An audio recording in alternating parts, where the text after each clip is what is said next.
living like crazy, loving like mad. I mean, we've hit on something big, Joey. Not just a new dance, but a new sound, a new beat. I tell you, when it hits, we'll have it made. You will listen and obey. There is not enough kindness in the world, sir.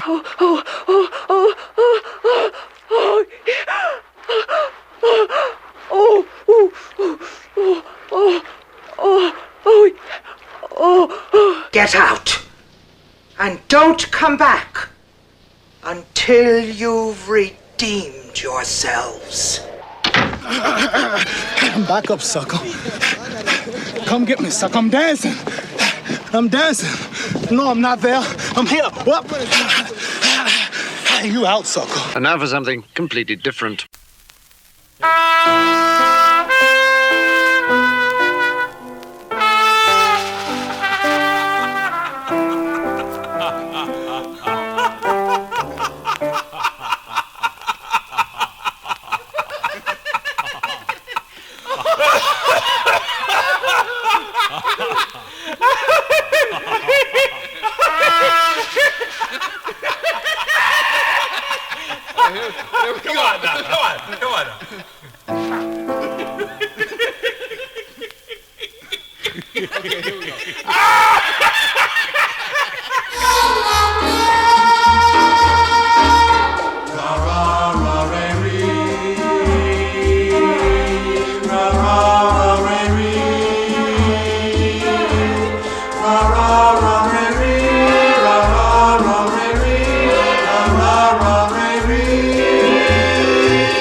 Once again, it's time for more radio theater and genetically altered humor. Talk dedicated to consciousness, power of the mind, power of intention, mystics, mind over matter, dreams, aliens, conspiracies, and, of course, fabricated information told with great sincerity and absolute conviction. Oh, yes. Mind-expanding radio is what it is. It's guaranteed to make you feel better, whether you want to or not. Radio-free talk, in fact, it is. Radio the way God intended it to be. Yes, I'm Shadoe Stevens. And hallelujah. Dr. Free is coming at you live. We're going to be writing poetry before the end of the show. For I have already written the poetry off the show. Have you written the poetry? It came from between the nail, the toe cheese from my toe. We slink it, cow-ridden Timrose beastie. Oh, what a tumult's in thy breastie. I like her better in two things and a pasty. Okay, so what we should really do is launch right into some bad writing. Salute to bad ideas, badly written, but too good to be true. Bad writing. That would start with, he was as lame as a duck.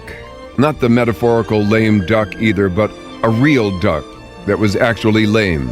Maybe from stepping on a landmine or something. That's all. They're short. Yeah, okay. That might be short, but this one's... Okay, hit me with another one. Oh, this one's edgy. Worn down at the edges, like a Times Square hooker. The caretaker's last tooth lay on the floor like a yellow chiclet. We're going to need a laugh on these, I'm afraid. Just a little. Thank you. God, you're a little slow today. I think he was out drinking. He was in drinking. I think he's still in drinking. And still is drinking, yeah. A long night. Yeah. His finger, weathered and rough from years on the ranch, danced in and out of his nose like a slimy ballerina.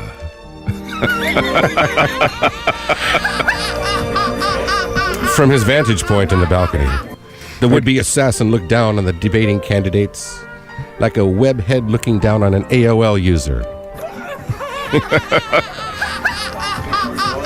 The information embedded on the stolen computer chip was like an explosive, so explosive it could explode, creating a massive explosion. You gotta love these. I gotta love these. Okay, the killer was a misplaced comma in the jaunty, happy sentence that made up the party crowd. They're small, they're simple. So they don't always get a big laugh, you can see. Matter of fact, I think that you're going to really like this one here next. Okay.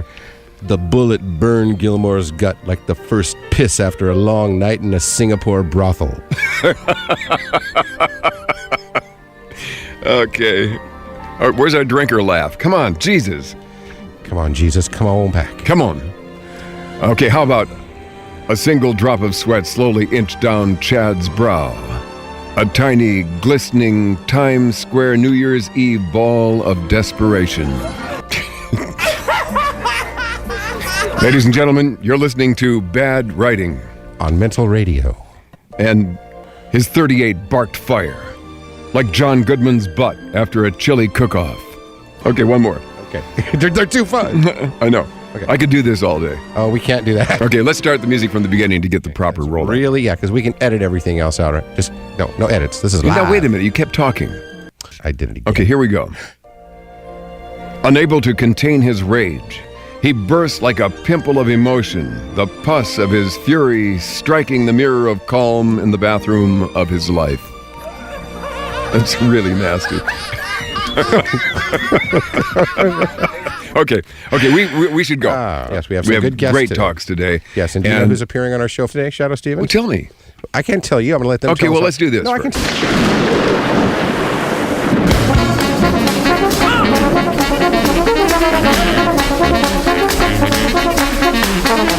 Got it on Mental Radio. Got it on Mental. Got it on Mental Radio. Got it on Mental. Got it on Mental Radio. Got it on Mental. Got it on Mental Radio. Got it on Mental.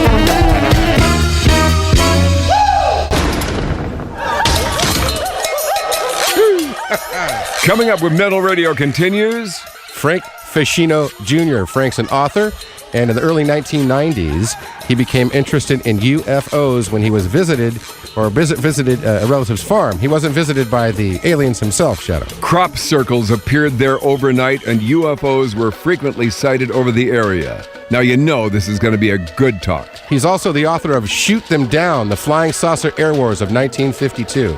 We'll be right back.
Mind control, consciousness, aliens, conspiracies, the paranormal, and 10,000 reasons not to be afraid. This is Shadoe Stevens and Mental Radio with...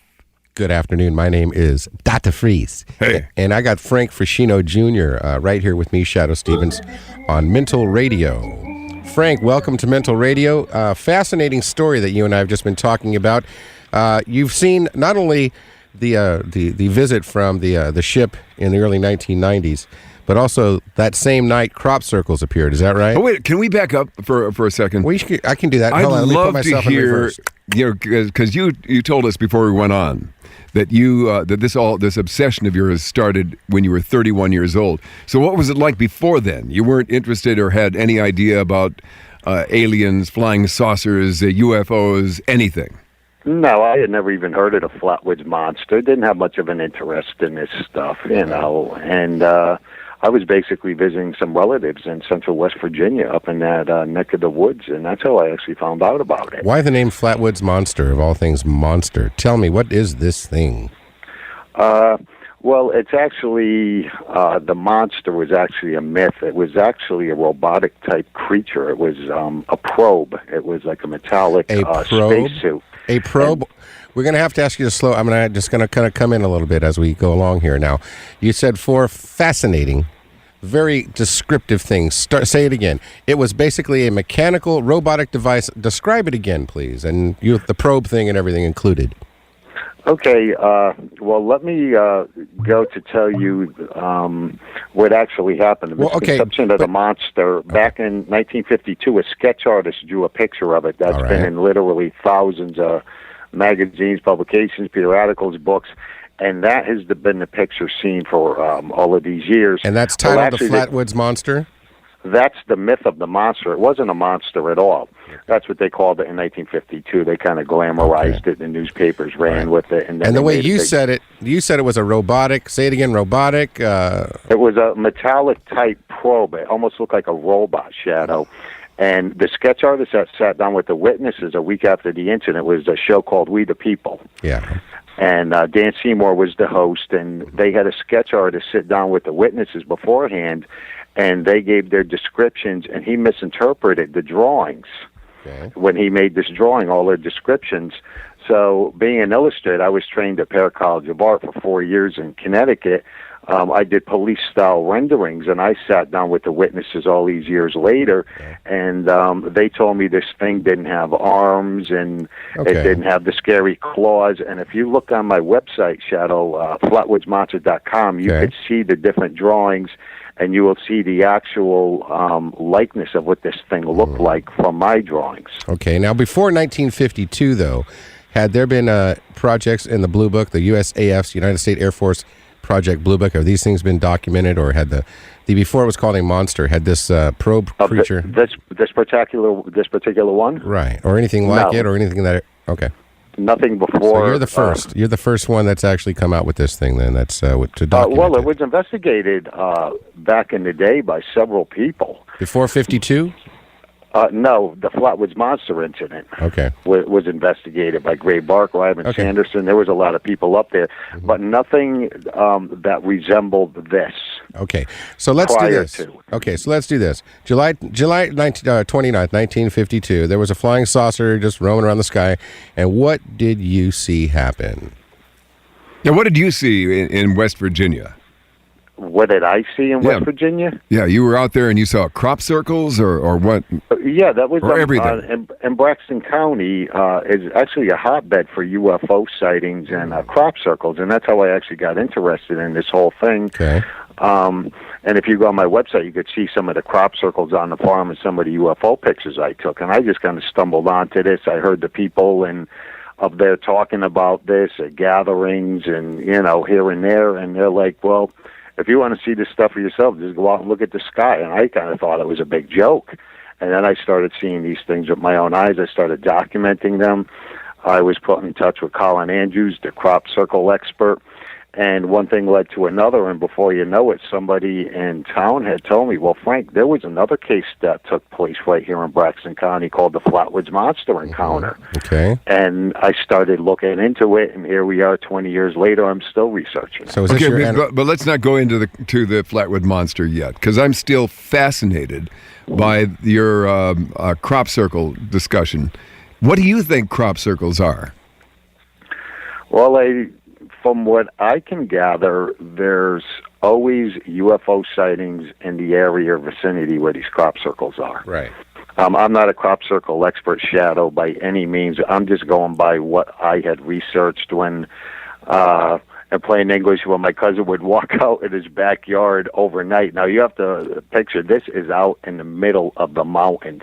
There is nobody for miles. You do not walk on a people's property and try to hoax up there.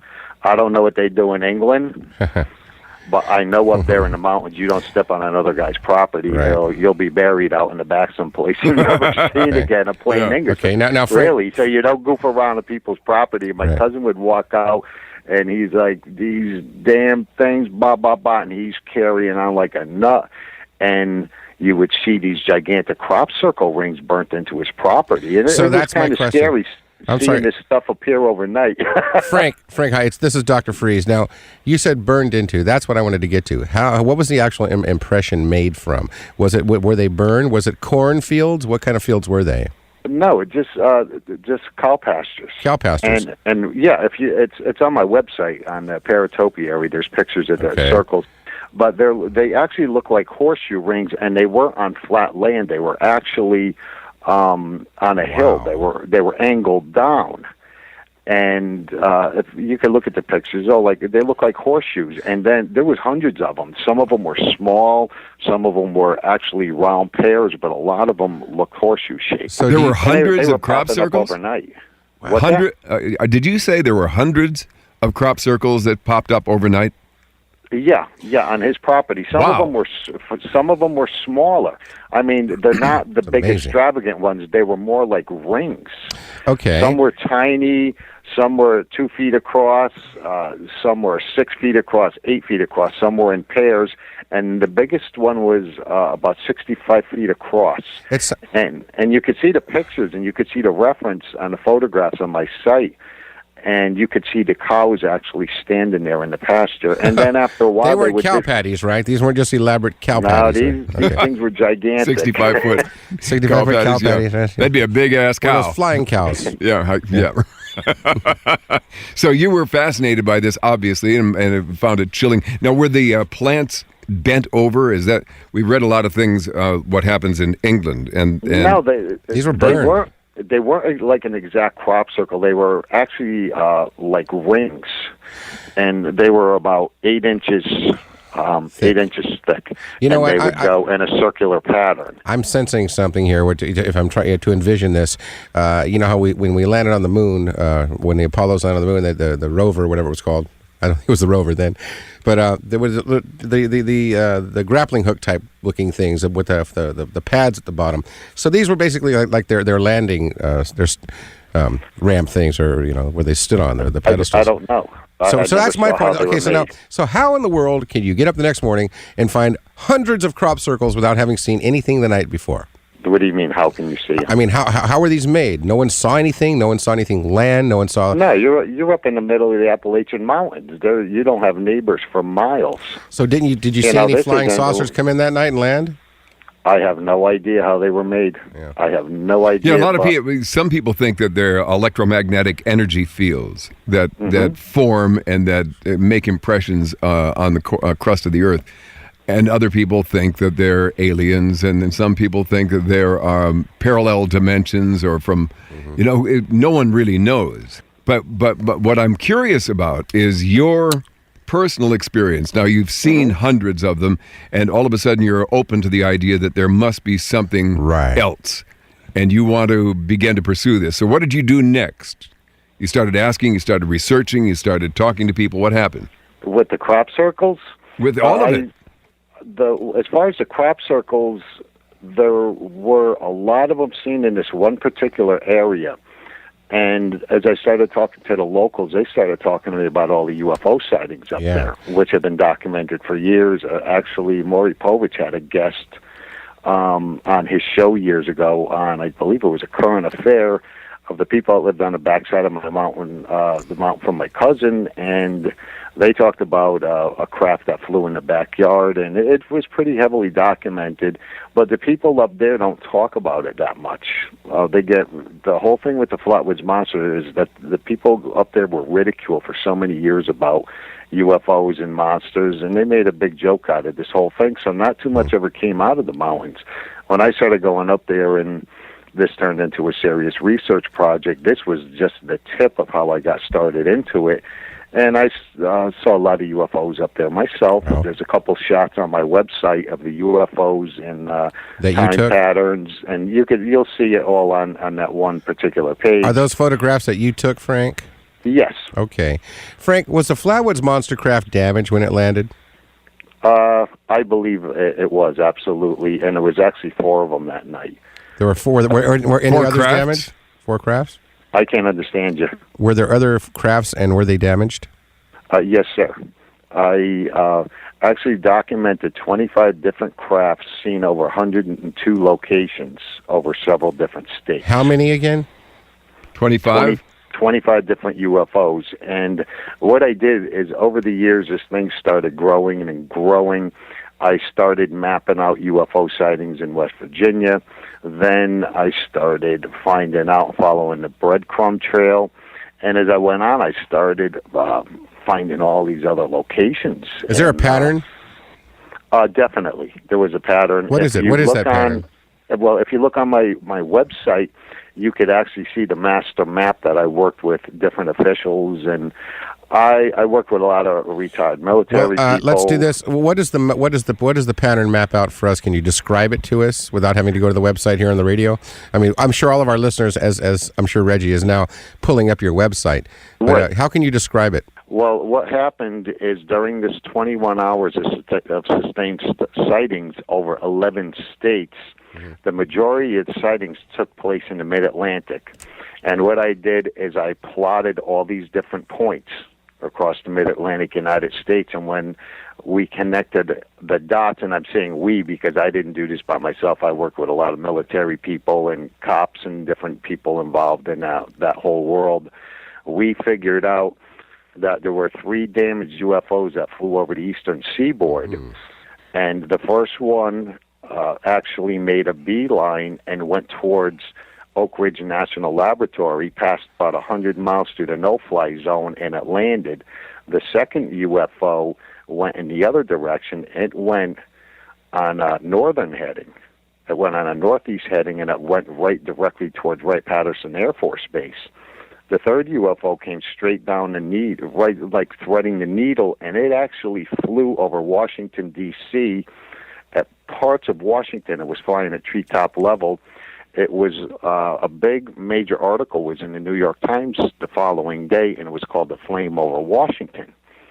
And nobody had ever pieced together the connections between the Washington sighting and what happened 206 miles west of that area. The same night. Yeah, and what actually had happened is these 3 damaged UFOs came in and went towards strategic areas. One went towards Oak Ridge, the other one towards Wright-Pat. The third one came down, flew over Washington, heavily documented in Project Blue Book. Why those locations, Frank? Okay, the third one came down the middle and passed over Washington, D.C. Why? It flew 206 miles west, and it landed in Flatwoods, West Virginia, which is a geographical center of the state. Okay, that is the Flatwoods Monster incident, and it was said to have been a meteor that was actually was only seen for 5 to 6 seconds, where in reality the thing took about a half an hour to fly 206 miles west. Wow! So you connected the dots. You connected the dots of all these plot points of different sightings. Yes, sir. It took me about 15 years to do. Wow. And the majority of the locations where I actually got my information was from the government itself in Project Blue Book, except they called it a meteor. But this whole thing took place over 21 hours. And as I started pinpointing all these different things, literally, all these different locations, I didn't actually understand, and I've said this before, what I actually had. I had all these plotted locations, and I brought military friends in who looked at this and said, "Oh my God, do you know what you have?" And they started pointing stuff out, and what we basically did is we connected the dots, brought everything backwards, and reversed. We replayed the whole story back to the East Coast. So they went we went forward and find out these were damaged objects, putting heat on particular military areas. So that's what it was, Frank. Then are you saying that the reason as you use the word strategic areas to high military zones? Exactly. And what happened is these three objects came in damaged. The first one flew towards Oak Ridge, the second one flew towards Wright-Patterson, and when the third one came down the middle, it actually flew over Washington. When it was not intercepted over Washington, the other two landed, and then they went in the opposite direction. When that thing made its clear shot over the D.C. area, it was sighted over Front Royal, Virginia. A couple minutes later, then it flew. And this thing all of them actually had pieces flying off of them. They were damaged. Oh, wow. So we haven't found any of the pieces. Pardon? We haven't found any of the pieces. Were they confiscated? Were those ships then taken? Did our government confiscate those machines? Those actually, crafts? These things were seen not by a couple of people. They were seen by thousands of people. This wasn't isolated. Did they take off again, or were they stuck? Were they damaged and crash landed here, basically? They took off, and the FLATWOODS Monster craft, what I did, guys, is picture these gigantic maps. I put all these aeronautical maps together, and the whole thing was pieced together. Then in the FLATWOODS area, I got topographical maps, and then I went into, and because the little local sightings were not going to be in the New York Times, I went into the archives of all the old newspapers in West Virginia. Okay, wow. That's a lot of research, Frank. Yeah, that's why it took this long. And then I used some of the past investigators' research. Then I spoke to actual eyewitnesses, and it was amazing, guys. When I first went into and started looking into this, it was kind of scary because the people up there did not want me around whatsoever. Because the people had made such idiots of so many years, after a while you get sick of having guns pointed at you, and it's not that fun. No. But so I went up there with other people.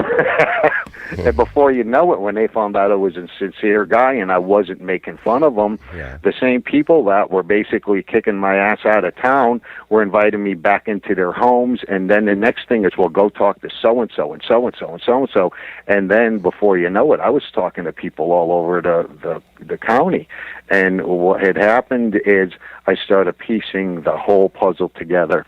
The past investigators' work, what I had found in newspapers, what I found in archives. I spent a lot of time, I live in Central Florida near Embry-Riddle Aeronautical University, so I had a massive supply of data from the Aeronautical College. Okay. So I pieced all of this stuff together, but the most important stuff is the first-hand witnesses. I spoke to the people who were involved in the FLATWOODS Monster case itself. And the key point to this whole story is I had started this about 20 years ago, and I was able to get this stuff, and I videotaped and audiotaped these people. This isn't hearsay. I have all of this stuff documented. But probably the key thing I have there, guys, is I have the only interview in existence with the colonel from the United States Army who went up there with 60 troops and cordoned off the crash area. Oh, yeah? Where did you interview him at? I interviewed him actually right on the farm. Okay, you went to his home? Pardon? You went to his home and interviewed him? Or on the farm where it happened? No, I actually talked to him a couple times. I found out a little bit of information from him, and once he told me that he was involved in this and it was a covert operation, they went up in the middle of the night with these troops. Colonel Levitt told me he was actually called by the Air Force from the Pentagon. What did he tell you happened? What did they see? When they were up there, the thing had taken off. By the time they got up there, the thing was gone. It landed damaged. The FLATWOODS Monster encounter had occurred. The witnesses saw it. They had called the sheriff's department, and there was actually a posse that was actually up there before the guard. They were up there pretty quick. I interviewed the original reporter who went up there with the posse. They went up there with shotguns and handguns. They went looking for this thing. It had taken off. By the time the West Virginia National Guard got onto the location, they had went up there with spotlights, and they cordoned it off. They did a covert operation. They came in the backside of the Fisher Farm where nobody in the front part of the neighborhood saw them, and they took samples. They found pieces of this black substance. They took pieces of leaves from the trees. They cordoned and combed the whole area off, and this stuff was all shifted off, as Levitt said, back to Washington. Now, question. Do you think this could have been a government test flight? Could have been government. What evidence do we have that it was extraterrestrial in any way? It was unidentified, but do we know if it was something perhaps that our government was testing? Not with 21 and a half hours of sightings. There was UFOs, flying saucers. There was discs seen, different shaped craft. So basically, it'd be like when we send in F-14s with our big planes. They had escorts. I don't know. How were the ships how the damaged? Whole thing worked out, but what I'm basically saying is I have all the different shaped objects. There was gigantic spheres, balls, discs. It was like all these different type of craft, and they actually went in and looking for this thing. Okay, hold that thought. We have to take a break, and we want to keep talking with you. This is absolutely fascinating, but we have a break right now.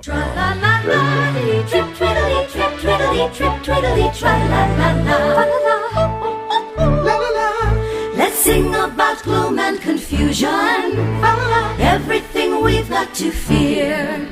Let's make a long list of our dreads and insist on being unhappy and moan, groan, sigh, wonder why. Let's get together and sing Mental Radio, sing. A huge car-like battery in the shape of a radio with two positive terminals and jumper cables attached to the planet. Listen to me! The Vertical Pandemonium Audio Theater. I feel better about myself. Get out of that groove and you can. When we come back with more of Mental Radio, more with Frank Feschino Jr., author of Shoot 'em Down, The Flying Saucer Air Wars of 1952. We'll be back right after these words. 'Cause it's too darn hot. You're listening to Mental Radio.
Crop circles, sacred geometry, fairies, and alien probes you really enjoy and look forward to and wake up in a cold sweat praying for in the middle of the night. This is Mental Radio.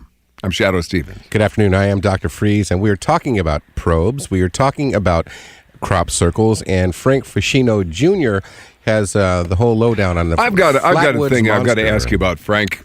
Yes, sir. This is almost 60 years ago. And a lot of people we talk to about aliens and about UFOs all keep going back to the 1950s. And that's kind of all well and good, and it's kind of mysterious, and it's kind of creepy. But it's been 60 years. And with all of our technology, there isn't one really definable, real picture or video or shot or contact with any of these flying discs. Isn't it weird? I mean, 60 years of people really thinking about it and really looking at it and trying to prove it. Oh, there's a lot of photographs and evidence and trace landings. You go online. I'll send you a link I get every month, and I'll shoot it up to you guys. There's a lot of stuff out there. You just got to go out and look for it. Really? There's stuff going on every day, guys. What about Area pretty 51, scary. Frank? What about Area 51? What about it? Well, I tell us. don't even think it's there anymore. I think it's moved. Okay, what about Roswell? Know about it. How about Roswell? Stanton Friedman's the guy that takes care of that. I'm the Flatwoods Monster guy. Get Stanton off for that one. Okay, great. Do you think that all of those were all shot down, though, including the Flatwoods Monster? Do you think they were shot down, or they had malfunctions? I believe they were shot down because one of the key points of the stories here, guys, is back. It was revealed on July 29th, 1952, just a few weeks before. Lieutenant Colonel Monsell Mons, he was a public information officer, and it was reported, on Tuesday. It was an international news service wire, and it said the jet pilots are and have been under orders to investigate unidentified objects and to shoot them down if they can't talk them down. And that was actually revealed on July 28th. That was just shortly after this revelation, right after the Washington sightings, where the UFOs flew in restricted areas. A few weeks later, this happened.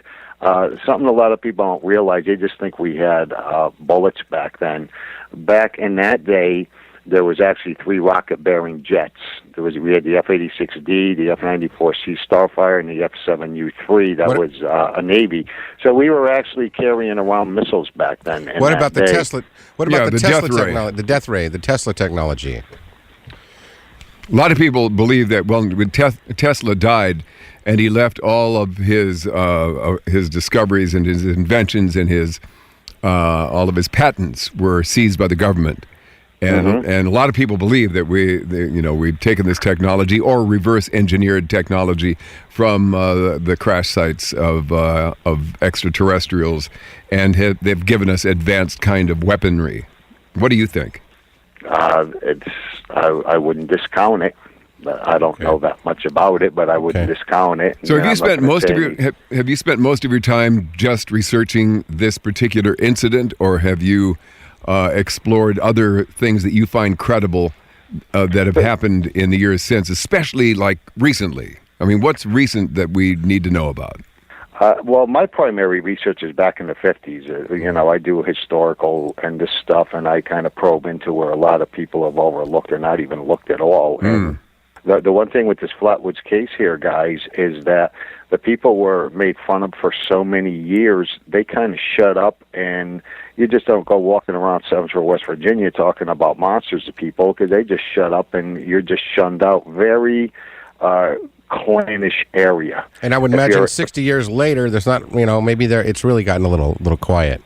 Well, I kind of raised the story back up over the past few years since my books went public. But the thing is, guys, is most of these people are dead who were involved, and I have all their stuff. It was a good thing I had video cameras and audios. I agree. Recorders back then, so I have all this stuff documented. So, do you have you made that public? Did you get this? What do they call it? Letters allowing you to show these interviews? Yeah, did you get publicly? Right. Oh, yes. They signed waivers? And actually the transcriptions of Colonel Levitt's interview and Mrs. May and Freddie May and the different people involved are in my book, Shoot Them Down. I actually have a revised edition of my first book, The Braxton County Monster, and then I have another book sitting on the back burner called Flatwoods Monster, Myth to Reality, and my full-blown book, which is the Bible of what was going on with the Air Force chasing and shooting at flying saucers along with the Navy and Marines, is called Duels of Death.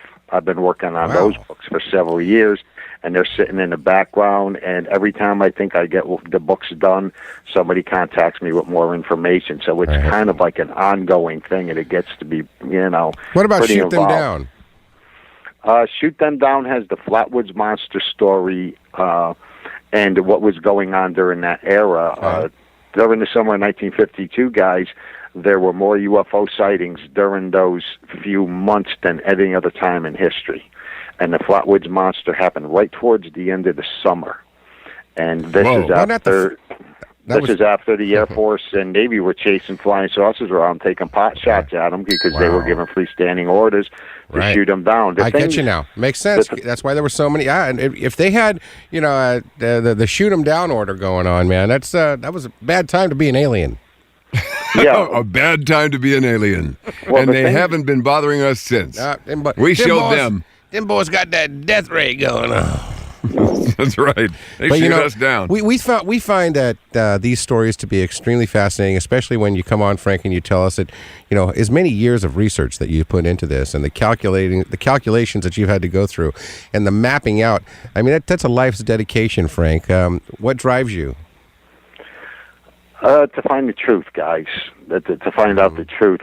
Actually, at first, when I jumped into this, I was in the middle of the fence with this. I'm like, I thought in actuality this was going to be a quick thing. A couple of weeks I looked into it. I started researching. It was going to be over. But I was absolutely wrong. When I got the Project Blue Book documents, and I had literally pounds of paper just for one night. When I got the microfilm reel, I went, oh, my God. That was even before computers. I thought the microfilm reel was for the whole month. 90% of it was just for that one day. One day, yeah. That's a lot of information. Amazing. So, are you going to make the videos, the actual interviews, available to the public, maybe on your website? Very, very soon I will. I have one of them that I show when I'm on book tour, and it shows excerpts of Colonel Levitt and Ailey Stewart Jr. and the different people. But what it is, guys, is this thing could be turned into a mini-series or a full-blown movie, because I have literally hours and hours and hours of interviews. I'd like to talk with you about that in the nearing future. Also, were you a big fan of the X-Files TV show? No. Okay. No. Actually, I don't watch TV. Oh, at all? I'm not a TV watcher. I spend all my time doing this stuff in archives universities. No matter what the general public might think, they might think they're watching the TV, but the TV's actually watching them. Maybe. Now, what do you think? Now, have you talked to other people who are believers in UFOs and extraterrestrials, who believe in the Federation of Light and the sanctioned races? And tall whites. The tall whites. I mean, all of that. Grays, I hear so many stories when I hit the road and go on book tours and go into conferences. I hear what do you believe? That'll make their hair stand on end. What do you believe? Yeah, I'm interested in that. Yeah, I'll tell you what's interesting, guys. I'll be in, like, say I'm in California, I'm in New Mexico, New York, wherever I am, I'm starting to hear a lot of the same stories. And what is very interesting is the old-timers that I'm meeting. People who are in their 70s, 80s, and 90s who come up to me, and they'll wait till everybody else is gone. They kind of sit down and they look, and they're kind of a little bit nervous, and you wouldn't believe what I saw in 48, or when I was in the service, or this or that. And not people who are ready to spill their guts and talk to you. So I like the older historical stories and what I'm hearing, but you're hearing same stories wherever I go. Well, we're going to keep up with you, Frank. Tell everybody how to get your books and how to contact you. FLATWOODSMonster.com. FLATWOODSMonster.com. We've really enjoyed talking to you, Frank. And thank you guys for having me on. MentalRadio for all of us. MentalRadio for all of us. MentalRadio for all of us. It may seem a million miles away, but it gets a little closer every day. It may seem a million miles away, but it gets a little closer every day. It may seem a million miles away, but it gets a little closer every day. It may seem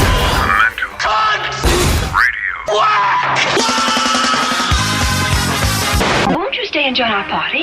You're on a mission from God. Well, that was fun. Frank, thank you very much for joining us today. The Flatwood Monster incident. Man, yes, shoot them down. The Flying Saucer Wars of 1952. Crazy, Can't beat crazy. that.